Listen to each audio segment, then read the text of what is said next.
जब तक मनुष्य प्रभु यीशु मसीह को ना जान ले तब तक परमेश्वर को ना जानेगा और पवित्र आत्मा का अभिषेक उसे प्राप्त नहीं होगा। तो मेरे प्रियो, प्रभु को जानना भी जरूरी है, परमेश्वर के राज्य में बढ़ना भी जरूरी है और प्रभु यीशु मसीह परमेश्वर यहोवा का सुसमाचार और प्रचार गांव-गांव, नगर-नगर, शहर-शहर में पहुंचाना भी बहुत जरूरी है। तो हम किसी का धर्म नहीं बदलते हैं, ना तो हम किसी को बरगलाते हैं, ना तो हम किसी को बहकाते हैं, ना तो हम किसी के माइंड को चेंज भी करते हैं, परंतु हम परमेश्वर के स्वर्गीय राज्य का प्रचार करते हैं और परमेश्वर प्रभु यीशु मसीह पवित्र आत्मा के बारे में उनको सुसमाचार भी पहुंचाते हैं कि उन तक परमेश्वर का सुसमाचार पहुंचे और वो प्रभु यीशु मसीह परमेश्वर यहोवा को और पवित्र आत्मा को जान लें और अपने मनों में, अपने हृदयों में प्रभु के वचन को भर लें कि उनका जीवन प्रभु के वचन के द्वारा बदल जाए। Thank you Jesus, thank you father God. तो देखिए वचन से हम क्या सीखेंगे और वचन हमारे जीवन के लिए किस रीति से और कैसे खुलासा करता है। जब हम यहेजकेल की पुस्तक को पढ़ते हैं, अध्याय 18 वचन 5 और 9, तो मैं 5 वचन को पढ़ता हूँ। देखो यहाँ पर वचन किस रीति से कैसे हमारे जीवन के लिए खुलासा करता है।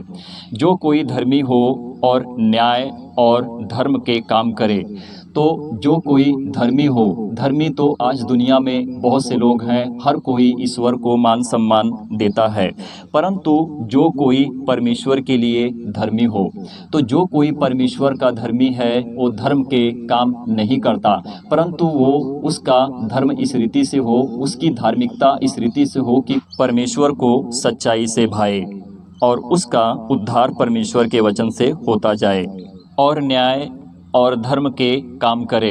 तो न्याय क्या है, धर्म क्या है? धर्म वो होता है जो परमेश्वर के लिए काम करे, न्याय वो होता है जो सही शिक्षा देकर उनको प्रबल करे, यानी कि सही शिक्षा में उनको प्रबल करे और परमेश्वर के स्वर्गीय राज्य के बारे में बताए कि वो उनका मन फिरे और वो परमेश्वर को सच्चाई से जान लें। Thank you Jesus, thank you father God. आगे देखिए 9 वचन क्या कहता है, और मेरी विधियों पर चलता और मेरे नियमों को मानता हुआ सच्चाई से काम किया हो, ऐसा मनुष्य धर्मी है, वह निश्चय जीवित रहेगा। प्रभु यहोवा की यही वाणी है। तो मेरे प्रियो, धर्म के काम वही करता है, धार्मिकता वही होता है जो परमेश्वर के लिए सिद्धता से काम करता है और प्रभु के वचन में सही रीति से सत्य में होकर बना रहता है, वह निश्चय जीवित रहेगा। प्रभु यहोवा की यही वाणी है। तो जो सच्चाई से काम किया हो वो कभी नहीं मरेगा। वही मनुष्य परमेश्वर के लिए धर्मी होता है जो परमेश्वर के लिए सही रीति से सत्य पर होकर काम करता है। तो मेरे प्रियो, वचन क्या कहता है, जो कोई सच्चाई से काम किया हो। सच्चाई क्या होती है मेरे प्रियो? पाप नहीं, बेविचार नहीं, हर कोई अहंकार नहीं, मनुष्य दीन हो और शांत हो, नम्र हो और उसके अंदर परमेश्वर की शांति सदा बनी रहे।